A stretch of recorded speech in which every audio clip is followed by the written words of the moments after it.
تم حضرت محمد صلی اللہ علیہ وسلم غار ہرا سے غار ثور تک بائی علی اصغر چودھری۔ جس روز ہم ان سب کو اکٹھا کریں گے اور مشرکوں سے پوچھیں گے کہ اب وہ تمہارے ٹھہرائے ہوئے شریک کہاں ہیں جن کو تم اپنے معبود سمجھتے تھے، تو وہ اس کے سوا کوئی فتنہ نہ اٹھا سکیں گے کہ یہ جھوٹا بیان دیں کہ اے ہمارے آقا، تیری قسم ہم ہرگز مشرک نہ تھے۔ دیکھو اس وقت یہ کس طرح اپنے اوپر آپ جھوٹ گڑھیں گے اور وہاں ان کے سارے بناوٹی معبود گم ہو جائیں گے۔ سورہ الانعام آیت نمبر 22 سے 24 تک۔ میں انہیں ایک ایسے کلمے کی طرف بلاتا ہوں جس کے اگر یہ قائل ہو جائیں تو عرب کے فرما بردار بن جائیں اور عجم ان کا تابع ہو جائے۔ محمد صلی اللہ علیہ وسلم۔ جناب ابو طالب اپنے مکان میں موجود ہیں۔ ان کے پاس سرداران قریش میں سے عتبہ بن ربیع، شیبہ بن ربیع، ابو سفیان، عاص بن ہشام، اسود بن عبد المطلب، ابو جہل، ولید بن مغیرہ بیٹھے ہیں۔ انہیں آج اس طرح اپنے پاس جمع ہوتے دیکھ کر جناب ابو طالب کا ماتھا ٹھنکا۔ وہ خوب جانتے ہیں کہ یہ لوگ ان کے بھتیجے محمد کے خلاف منظم کارروائیوں میں دن رات مصروف رہتے ہیں۔ آج بھی ان کا یہاں آنا خالی از علت نہیں ہے۔ وہ ہر آنے والے کو خوش آمدید کہتے اور بڑی شفقت سے اپنے سامنے چارپائیوں پر بٹھاتے۔ کچھ دیر تک ادھر ادھر کی باتیں ہوتی رہیں، پھر جناب ابو طالب نے ان کے یہاں جمع ہونے کی غرض دریافت کی تو عتبہ نے کہا، اے ابو طالب، یہ سرداران قوم آپ کے پاس ایک نہایت ضروری بات کے لیے جمع ہوئے ہیں۔ جناب ابو طالب فرمائیے۔ عتبہ، اے ابو طالب، تیرا بھتیجا ہمارے خداؤں اور بزرگوں کو برا کہتا ہے، ہمارے دین میں عیب چھانٹتا ہے، ہمارے بڑوں کو احمق کہتا ہے اور ہمارے اسلاف کو گمراہ شمار کرتا ہے۔ اب یا تو تم اس کو ہمارے خلاف ایسی زیادتیاں کرنے سے روکو یا ہمارے اور اس کے درمیان سے نکل جاؤ، کیونکہ تم عقیدے اور مسلک کے لحاظ سے ہماری طرح اس کے خلاف ہو۔ ہم اس کی جگہ تمہارے لیے کافی ہوں گے۔ جناب ابو طالب، مجھے آپ کی بات کا پاس ہے، میرے دل میں آپ کی بڑی قدر و منزلت ہے، آپ اطمینان رکھیں، میں اپنے بھتیجے کو سمجھا دوں گا کہ آئندہ ایسی باتیں نہ کرے۔ سرداران قریش مطمئن ہو کر واپس لوٹ جاتے ہیں۔ جناب ابو طالب پر سوچ کی لہریں مسلط ہو جاتی ہیں۔ اس واقعے کو کافی عرصہ گزر گیا اور سرداران قریش یہ دیکھ کر کڑتے رہے کہ نہ تو جناب ابو طالب نے اپنے بھتیجے کو تبلیغی سرگرمیوں سے باز رکھا ہے اور نہ وہ خود ہی اپنی جدوجہد سے دستبردار ہوئے ہیں، نہ جناب ابو طالب نے ان کی حمایت سے دستبرداری یا بیزاری کا اعلان کیا ہے۔ رفتہ رفتہ ان لوگوں کے دل میں پھر فساد اور انات کے طوفان اٹھنے لگتے ہیں اور صبر و تحمل کی تمام حدود و قیود کو پھلانگ کر دوبارہ ایک وفد کی صورت میں جناب ابو طالب کا دروازہ کھٹکھٹاتے ہیں۔ جناب ابو طالب نے ان کی فرمائش پر محمد صلی اللہ علیہ وسلم کو وہاں بلا لیا ہے اور قریش کا نمائندہ کہہ رہا ہے، اے ابو طالب، آپ ہمارے سردار اور بزرگ ہیں، ہم آپ کے پاس عدل و انصاف کا ایک ایسا پیغام لے کر آئے ہیں جس پر عمل کرنے سے ہماری تمام تلخیوں کا سدباب ہو جائے گا۔ جناب ابو طالب فرمائیے، میں ہماتن گوش ہوں۔ نمائندہ، اپنے بھتیجے سے کہیے کہ ہمارے معبودوں کی برائی کرنا ترک کر دے اور ہم سے اور اس کے معبود کو ان کے حال پر چھوڑ دیتے ہیں، پھر ہماری طرف سے آپ کبھی کوئی شکایت نہ سنیں گے۔ جناب ابو طالب، بھتیجے، یہ تمہاری قوم کے شیوخ و اشراف موجود ہیں اور تم سے انصاف کی بات طے کرنا چاہتے ہیں۔ محمد صلی اللہ علیہ وسلم ابو طالب سے مخاطب ہو کر، چچا جان، کیا میں اس سے بہتر چیز کی طرف انہیں نہ بلاؤں؟ جناب ابو طالب، کہو، وہ کون سی بات ہے؟ محمد صلی اللہ علیہ وسلم، میں انہیں ایک ایسے کلمے کی طرف بلاتا ہوں جس کے اگر یہ قائل ہو جائیں تو عرب کے فرمانروا بن جائیں اور عجم ان کا تابع ہو جائے۔ ابو جہل، یہ تو بڑے نفع کا سودا ہے، تمہارے باپ کی قسم، ہم ایک نہیں ایسے 10 کلمے کہنے کو تیار ہیں۔ محمد صلی اللہ علیہ وسلم، کہو، لا الہ الا اللہ۔ ابو جہل، اسی کے خلاف تو ہماری جنگ ہے، اگر ہم یہ مان لیں تو پھر جھگڑا کیا باقی رہ جائے گا؟ خدا کی قسم، یہ ہمارے معبودوں کی توہین ہے، ہم اسے کسی صورت میں قبول کرنے کو تیار نہیں ہیں۔ سب کے چہروں پر غیظ و غضب کی سرخی پھیل گئی ہے، نفرت کے بگولے اٹھنے لگے اور انہوں نے چیخ چیخ کر کہنا شروع کر دیا ہے، یہ ساحر ہے، سخت جھوٹا ہے، کیا اس نے سارے خداؤں کی جگہ بس ایک ہی خدا بنا ڈالا؟ یہ تو بڑی عجیب بات ہے۔ اس کے بعد تمام سرداران قوم یہ کہتے ہوئے وہاں سے نکل گئے، چلو اور ڈٹے رہو اپنے معبودوں کی عبادت پر۔ یہ بات تو کسی اور غرض سے کہی جا رہی ہے۔ یہ بات ہم نے زمانے قریب کی ملت میں کسی سے نہیں سنی۔ یہ کچھ نہیں ہے مگر ایک من گھڑت بات۔ کیا ہمارے درمیان بس ایک یہی شخص رہ گیا تھا جس پر اللہ کا ذکر نازل کر دیا گیا؟ اللہ جل شانہ نے اس موقع پر ان لوگوں کے لیے ارشاد فرمایا ہے، اصل بات یہ ہے کہ میرے ذکر پر شک کر رہے ہیں، اور یہ ساری باتیں اس لیے کر رہے ہیں کہ انہوں نے میرے عذاب کا مزہ چکھا نہیں ہے۔ کیا تیرے داتا اور غالب پروردگار کی رحمت کے خزانے ان کے قبضے میں ہیں؟ کیا یہ آسمان اور زمین اور ان کے درمیان کی چیزوں کے مالک ہیں؟ اچھا، یہ تو یہ عالم اسباب کی بلندیوں پر چڑھ کر دیکھیں۔ یہ تو جتھوں میں سے ایک چھوٹا سا جتھا ہے جو اس جگہ شکست کھانے والا ہے۔ ان سے پہلے نوح علیہ السلام کی قوم عاد اور میخولا، فرعون اور سمود اور قوم لوط اور ایک والے جھٹلا چکے ہیں۔ جتھے وہ تھے ان میں سے ہر ایک نے رسولوں کو جھٹلایا، اور میری عقوبت کا فیصلہ اس پر چسپاں ہو کر رہا۔ یہ لوگ بھی بس ایک دھماکے کے منتظر ہیں جس کے بعد کوئی دوسرا دھماکہ نہ ہوگا، اور یہ کہتے ہیں کہ اے ہمارے رب، یوم الحساب سے پہلے ہی ہمارا حصہ ہمیں جلد سے دے دے۔ الف لام میم۔ کیا لوگوں نے یہ سمجھ رکھا ہے کہ وہ بس اتنا کہنے پر چھوڑ دیے جائیں گے کہ ہم ایمان لائے اور ان کو آزمایا نہ جائے گا؟ حالانکہ ہم ان سب لوگوں کی آزمائش کر چکے ہیں جو ان سے پہلے گزرے ہیں۔ اللہ کو تو ضرور یہ دیکھنا ہے کہ سچے کون ہیں اور جھوٹے کون۔ عنکبوت 1 آیت نمبر 1-3۔ یقین جانو اللہ اس کام کو پورا کر کے رہے گا، یہاں تک کہ ایک وقت وہ آئے گا کہ ایک آدمی صفا سے حضرموت تک بے کھٹ کے سفر کرے گا اور اللہ کے سوا اس کو کسی کا خوف نہ ہوگا، مگر تم لوگ جلد بازی کرتے ہو۔ محمد صلی اللہ علیہ وسلم کے خلاف تو ہر وقت طرح طرح کی زیادتیاں کی جا رہی تھیں، لیکن آپ صلی اللہ علیہ وسلم کے رفیقوں کو جو زیادتیاں دی جاتی تھیں وہ بھی آپ صلی اللہ علیہ وسلم کے قلب و جگر کو چھلنی کرنے والی تھیں۔ بلال رضی اللہ تعالیٰ عنہ امیہ کے غلام تھے۔ جب اسے معلوم ہوا کہ وہ مسلمان ہو گئے ہیں تو ان کی گردن میں رسی ڈال کر اوباشوں کے حوالے کر دیتا تھا جو انہیں گھسیٹتے ہوئے مکہ کی پہاڑیوں میں لیے پھرتے تھے۔ گرم ریت پلٹاتے اور سینے پر بھاری پتھر رکھ دیتے تھے، مگر ان مصائب میں بھی آپ احد پکارتے تھے۔ حضرت ابوبکر رضی اللہ تعالیٰ عنہ نے آپ رضی اللہ عنہ کو خریدا اور خدا کے لیے آزاد کر دیا۔ عمار رضی اللہ عنہ اور ان کے والد یاسر رضی اللہ عنہ، ان کی والدہ سمیہ رضی اللہ عنہ مسلمان ہو گئے۔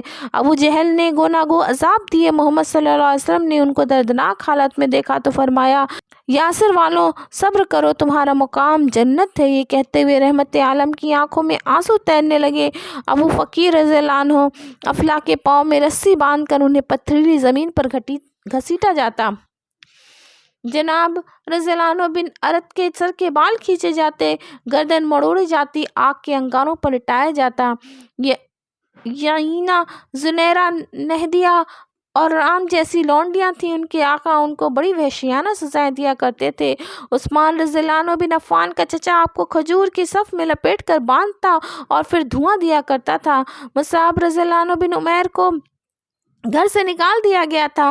بعض صحابہ کرام رضی اللہ عنہ کو قریش گائے یا اونٹ کے چمڑے میں لپیٹ کر دھوپ میں پھینک دیتے، بعض کو ذرہ پہنا کر جلتے پتھروں پر ڈال دیا جاتا۔ محمد صلی اللہ علیہ وسلم کے کعبے کے سائے میں تشریف فرمایا۔ خباب بن ارت حاضر خدمت ہوئے، عرض کیا، یا رسول اللہ، اب تو ظلم کی حد ہو گئی، آپ خدا سے دعا نہیں فرماتے؟ سن کر آپ کا چہرہ مبارک تمتما اٹھا اور آپ نے فرمایا، تم سے پہلے جو اہل ایمان تھے ان پر اس سے زیادہ مظالم ہو چکے ہیں۔ ان کی ہڈیوں پر لوہے کی کنگھیاں گھسی جاتی تھیں، ان کے سروں پر رکھ کر آرے چلائے جاتے تھے، پھر بھی وہ اپنے دین سے نہ پھرتے تھے۔ یقین جانو کہ اللہ اس کام کو پورا کر کے رہے گا، یہاں تک کہ ایک وقت وہ آئے گا کہ ایک آدمی صفا سے حضر موت تک بے کھٹ کے سفر کرے گا اور اللہ کے سوا اس کو کسی کا خوف نہ ہوگا، مگر تم لوگ جلد بازی کرتے ہو۔ جب حالت ناقابل برداشت حد تک پہنچ گئی تو 5 نبوی میں حضور نبی کریم صلی اللہ علیہ وسلم نے اصحاب سے فرمایا، اچھا ہو کہ تم لوگ نکل کر حبشہ چلے جاؤ، وہاں ایک ایسا بادشاہ ہے جس کے ہاں کسی پر ظلم نہیں ہوتا اور وہ بھلائی کی سرزمین ہے۔ جب تک اللہ تمہاری اس مصیبت کو رفع کرنے کی کوئی صورت پیدا نہ کرے تو تم لوگ وہاں ٹھہرے رہو۔ اس ہجرت سے مکہ کے گھر گھر میں کوہرام مچ گیا۔ لوگ محمد صلی اللہ علیہ وسلم آپ کے رفیقوں کو بد دعائیں دینے لگے، مگر ارشاد الہی ہے ان سے کہو کبھی تم نے یہ بھی سوچا ہے کہ اللہ خواہ مجھے اور میرے ساتھیوں کو ہلاک کر دے یا ہم پر رحم فرمائے؟ کافروں کو دردناک عذاب سے کون بچائے گا؟ ان سے کہو وہ بڑا رحیم ہے، اس پر ہم ایمان لائے ہیں اور اس پر ہمارا بھروسہ ہے، ان قریب تمہیں معلوم ہو جائے گا صریح گمراہی میں پڑا ہوا کون ہے۔ ہم نے اس قرآن میں طرح طرح سے سمجھایا مگر اکثر لوگ انکار ہی پر جمے رہے، اور انہوں نے کہا ہم تیری بات نہ مانیں گے جب تک تو ہمارے لیے زمین کو پھاڑ کر ایک چشمہ جاری نہ کر دے، یا تیرے لیے کھجوروں اور انگوروں کا ایک باغ پیدا ہو اور تو اس میں نہریں رواں کر دے، یا تو آسمان کو ٹکڑے ٹکڑے کر کر ہمارے اوپر گرا دے جیسا کہ تیرا دعویٰ ہے، یا خدا اور فرشتوں کو روح در روح ہمارے سامنے لے آئے، یا تیرے لیے سونے کا ایک گھر بن جائے، یا تو آسمان پر چڑھ جائے اور تیرے چڑھنے کا بھی ہم یقین نہ کریں گے جب تک تو ہمارے اوپر ایک ایسی تحریر نہ اتار لائے جسے ہم پڑھیں۔ اے نبی صلی اللہ علیہ وسلم ان سے کہو پاک ہے میرا پروردگار، کیا میں پیغام لانے والے انسان کے سوا اور بھی کچھ ہوں؟ بنی اسرائیل آیت نمبر 88 سے 93۔ اور مصالحت کریں۔ غروب آفتاب کو تھوڑی ہی دیر گزری ہے، سرداران قریش ایک ایک کر کے دیوار کعبہ کے پاس جمع ہو گئے ہیں۔ ان میں عتبہ بن ربیع، شیبہ بن ربیع، ابو سفیان بن حرب، نضر بن حارث، اسود بن عبد المطلب وغیرہ موجود ہیں۔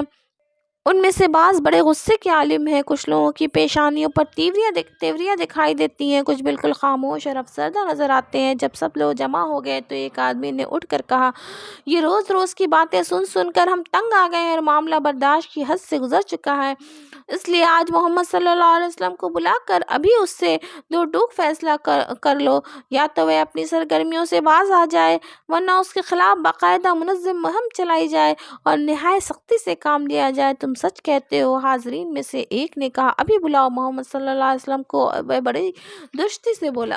محمد صلی اللہ علیہ وسلم پیغام ملتے ہی تشریف لے آئے، کیونکہ وہ تو دل سے چاہتے ہیں کہ ان گمراہوں تک دعوت اسلام پہنچانے کا موقع ملے۔ آپ صلی اللہ علیہ وسلم کے بیٹھتے ایک آدمی کہتا ہے محمد ہم نے تمہیں اس لیے بلایا ہے کہ تمہارے معاملے میں اپنی طرف سے حجت پوری کرے، واللہ ہم نہیں جانتے کہ عرب میں سے کسی شخص نے اپنی قوم میں وہ فتنہ ڈالا ہو جو تم نے اپنی قوم میں ڈالا ہے۔ تم نے ہمارے باپ دادا کو برا کہا، دین میں عیب نکالا، لوگوں کو بیوقوف ٹھہرایا، معبودوں کی برائی کی جماعت پر پھوٹ ڈالی، اور کوئی کبھی بات ایسی نہ رہی جو تم ہمارے اپنے درمیان نہ لے آئے ہو۔ اگر تم یہ سب کچھ مال کی طلب میں کر رہے ہو تو ہم اپنے مال جمع کر کے تمہیں اتنا دے دیں گے کہ تم مکہ کے سب سے زیادہ مالدار آدمی بن جاؤ گے۔ تم جس عورت کو پسند کرو اس سے شادی کر دیتے ہیں، ہم تمہارے پیچھے چلنے کے لیے تیار ہیں، بس ہماری ایک بات مان لو کہ ہمارے معبودوں کی برائی کرنے سے باز رہو۔ اگر تمہیں یہ منظور نہیں تو ہم ایک اور تجویز تمہارے سامنے پیش کرتے ہیں جس میں تمہاری بھی بھلائی ہے اور ہماری بھی۔ محمد صلی اللہ علیہ وسلم وہ کون سی تجویز؟ سرداران قریش ایک سال تم ہمارے معبود لات اور عزیٰ کی عبادت کرو اور ایک سال ہم تمہارے معبود کی عبادت کریں۔ محمد صلی اللہ علیہ وسلم پر وحی نازل ہوتی ہے اور آپ صلی اللہ علیہ وسلم فرماتے ہیں کہہ دو اے کافروں میں ان کی عبادت نہیں کرتا جن کی عبادت تم کرتے ہو، اور نہ تم اس کی عبادت کرنے والے ہو جس کی عبادت میں کرتا ہوں، اور نہ میں ان کی عبادت کرنے والا ہوں جن کی عبادت تم نے کی ہے، اور نہ تم اس کی عبادت کرنے والے ہو جس کی عبادت میں کرتا ہوں، تمہارے لیے تمہارا دین اور میرے لیے میرا دین۔ یہ سن کر سرداران قریش کے منہ لٹک گئے، انہوں نے گھور گھور کر محمد صلی اللہ علیہ وسلم کی طرف دیکھا، نگاہوں میں نفرت اور دلوں میں جوش غضب تھا، لیکن پھر بھی انہیں مصالحت کی امید تھی۔ محمد صلی اللہ علیہ وسلم نے ان کا اندیہ معلوم کر کے فرمایا تم لوگ جو کچھ کہہ رہے ہو میرا معاملہ اس سے مختلف ہے۔ میں جو دعوت تمہارے سامنے لے کر اٹھاؤں اسے اس لیے نہیں پیش کر رہا کہ اس کے ذریعے تم سے مال اور دولت حاصل کروں، تمہارے اندر سرداری حاصل کروں یا تمہارے اوپر بادشاہت قائم کروں۔ مجھے تو خدا نے تمہارے سامنے اپنا پیغمبر بنا کر اٹھایا، اس نے مجھ پر کتاب اتاری اور مجھے حکم دیا ہے کہ تمہارے لیے بشیر و نذیر ہوں، میں نے خدا کی ہدایت تم تک پہنچا دی اور تمہاری خیر خواہی کا حق ادا کر دیا ہے۔ اب جو کچھ میں لایا ہوں اگر اسے تم قبول کر لو تو یہ تمہارے لیے دنیا اور آخرت کی بھلائی کا ذریعہ ہے، اور اگر تم اسے میری طرف واپس پھینک دو تو میں اللہ کے حکم کے انتظار میں صبر دکھاؤں گا یہاں تک کہ خدا میرے اور تمہارے لوگوں کے درمیان اپنا فیصلہ صادر فرما دے۔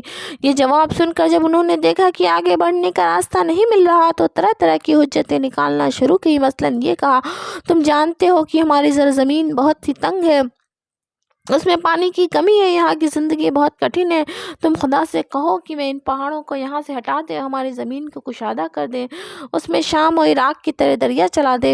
پھر یہ کہا، خدا ہمارے آبا و اجداد کو اٹھا کھڑا کرے اور ان میں کسیب انقلاب ضرور شامل ہو، کیونکہ وہ مرد بزرگ بڑا راست باز تھا، ہم اس سے تمہاری دعوت کے بارے میں دریافت کریں گے، یہ حق ہے یا باطل۔ پھر ہمارے اسلاف کرام زندہ ہو کر اگر تمہاری تصدیق کر دیں تو تم وہ باتیں کر دکھاؤ جن کا مطالبہ ہم نے کیا ہے، تو ہم تمہاری تصدیق کریں گے، اور خدا کے ہاں تمہارا یہ مرتبہ ہمیں تسلیم ہوگا، اس نے واقعی تمہیں رسول بنا کر بھیجا ہے۔